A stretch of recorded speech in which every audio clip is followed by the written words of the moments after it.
back to another edition of Dave and Jay's Powerbomb. We're out here on May 27th, out here in this empty parking lot.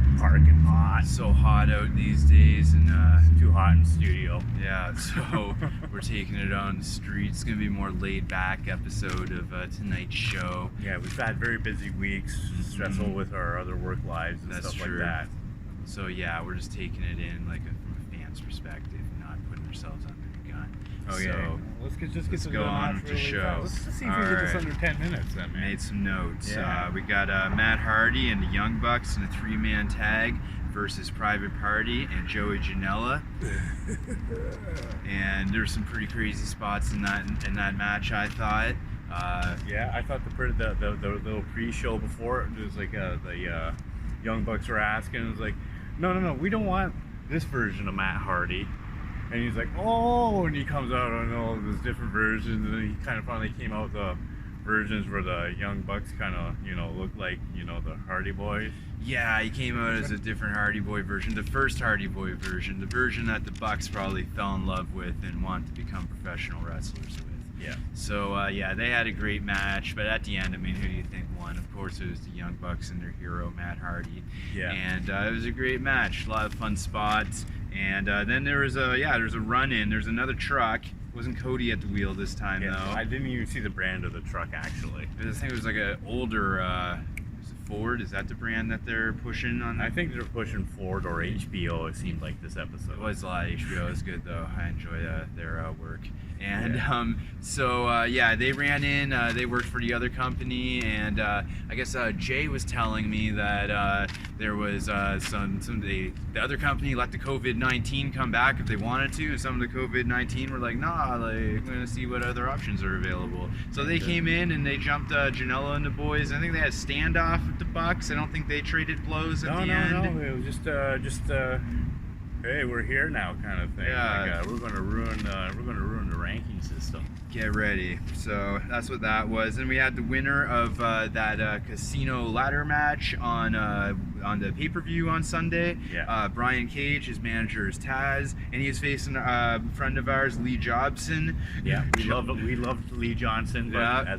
as you know, we call him Lee Jobson. And like the jobbers, they need to get organized. They need to get like NWO with it, but that's coming down the pipe. Yeah, the probably. JWO, Jobbers World Order. And then Moxley was on commentary because he has to face Brian Cage at some point in the future. He's gonna have to face him. It was a squash match, and Taz went on the mic after and said some things, and he was kind of doing the mic promo, doing the excellence of the wrestling world or reality. Yeah, it's just reality. It's just more fodder for Moxley to beat down. Yeah. So then we had a favorite of ours, Britt Baker, and she was continuing the rules of being a role model. And the new rule is don't attack the role model. Yeah, and she literally has role model on the back of her wheelchair. ROLL. She's rolling on spinners. Yeah. But I mean, the women's division needs her apparently. If she's like injured and can't compete, we need Britt on the mic. We gotta keep this women's division going. We keep the storyline going. And there's the whole conspiracy how everybody is against Britt, which is probably true.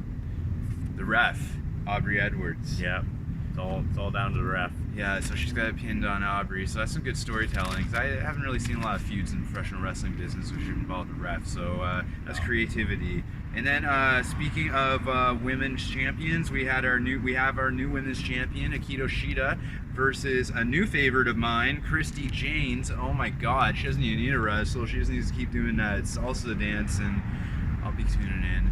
But it was a pretty awesome match. Eventually, Dave will learn about Brazilian samba, and he will love it. I was with a Peruvian girl once and learned a few things. But onto the match. Christi Jaynes, she's fun to watch. But I mean, this is a non-title match. Shida picked up the win. She nailed that Falcon Arrow. Yeah. I don't like it. Falcon Arrow never gets it done. You got it done this time. She needs to step up her finishing game. Yeah. And she was up against a Brazilian jobber, so whatever.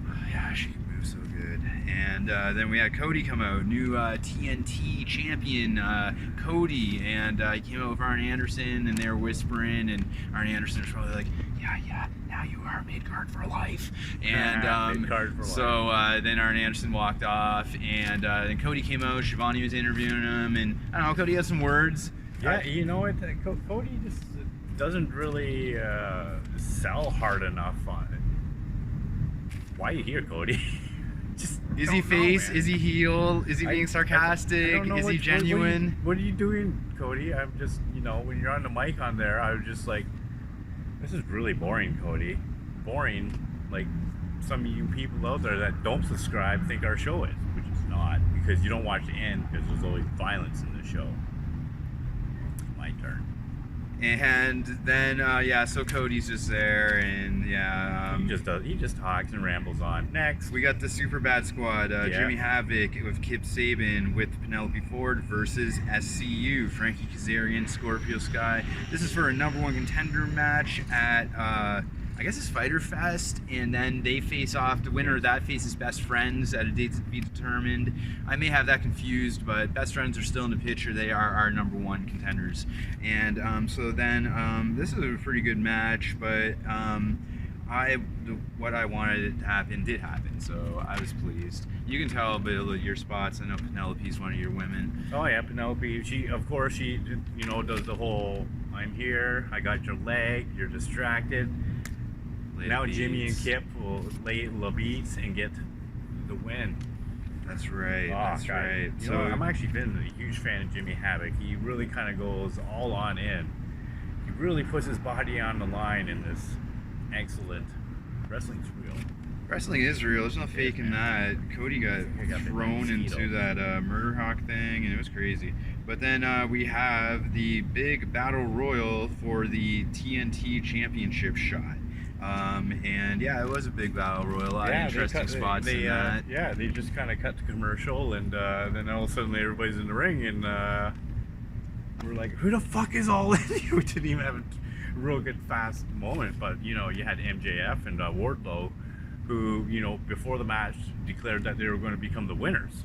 Yeah, right off the hop, they want that shot at Cody's title, I guess, just to stick it to him a little bit further. Yeah, for MJF just trying to become better than everybody, because he'll have 2 titles at one time, maybe. Perhaps. Maybe he'll clone himself into MJFs, and he could be his own tag team champion as well. Inject the stem cells into his face and call it a done deal. Yeah. And, then, our super champ. Orange Cassidy was in there. He took his time getting to the ring. He kind of got knocked out and then came in at the end when there was 3 or 4 guys, and then started going super crazy hardcore mode. Yeah. MJF and Wardlow ended up getting knocked out at the end. They were part of the Final 4. And what else? Then it was Jungle Boy and Orange Cassidy. And my pick was Orange Cassidy. I thought that would have been a complete upset. Just seeing those 2 in the end was, I'm like, what the fuck just happened? I'm like, Jungle Boy? Nobody cares about Jungle Boy. Yeah. You care about Orange Cassidy though. Yeah, so I wanted to see Orange Cassidy win, but Jungle Boy won. He did some leg lariat over the top rope and managed to hang on the top rope, thereby getting Orange Cassidy outside of the ring. And Jungle Boy. He was all surprised, oh, I won. You really, really do love you. No, MJF should have had that. I don't know. I would have went with Orange Cassidy. Yeah. So Jungle Boy versus Cody, maybe next week. Cody was saying during that promo he's going to fight every single week defending this title. So expect a Cody injury in 3 to 3.5 months. And so then we have for the conclusion of the show here, it was the Inner Circle pep rally. And what a pep rally it was, folks. We had cheerleaders, the whole thing. We had bands. Vicky Guerrero was introducing the boys. Yeah, gift exchange. Sammy's still alive. Yeah, Sammy was still alive. He's a little banged up, clearly, after taking that one-winged angel off a 35-foot drop off the top of a stadium. Yeah, but it was 3 days ago. It was an absolute wonderful time until Sammy upset Jericho in a sense, but by asking, what do you really want? And Jericho was like, I want Mike Tyson's head on a platter. And he's like, why? Well, Sammy didn't ask why. They know, but people were like, why? What do you want? Because something else 10 years ago, something on Jericho Monday. Champion trusted Mike Tyson, and Mike Tyson turned on him and knocked him in the head. Ring-a-ding-ding. Yep, Monday night, other company night. Yeah, Monday night, other company night. Yeah, no one was watching other company NXT tonight, because at the end of this, Jericho calls out Tyson, and Tyson was there to answer the challenge, and he had his whole entourage with him. Yeah. He had some So jobbers. He had some boxers from the past coming with him, having his back.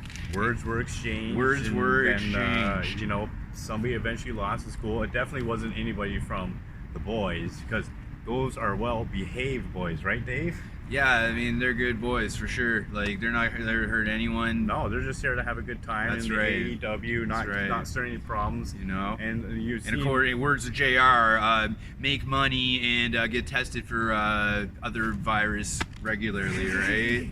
Other company virus. We're really not digging JR sometimes. Nah, man, he says some fucked up shit. It's real talk. Anyways, so Tyson came out and wrecked house. And you know, there was the last week we had the stadium brawl, but it seemed like every time everybody in the stadium decided to brawl. Yeah, it was pretty great. wild. It was a great. chaotic They all ending. had to like hold him back, like, oh, hold me back. Yeah, Oh. Sammy miraculously was able to start moving around really good. I caught that, Sammy. All right, and that's pretty much it. I just want to say some personal words. I've been getting a lot of the emails and fan mail lately and stuff. I haven't been able to get back to a few of y'all over the past day or two. That's going to be another day or so. Just got to get some things straightened up. We're working on our production value, so to speak. So that's final words from me. Yeah, maybe we'll do more of this. Yeah, outside. like exterior location shots. I mean, like, this is great, right? Like, Yeah. you never know what's gonna happen. Oh, okay. So, anyways, we're gonna cut out. We should. Get ready for the kick in the gut there, Dave. Oh!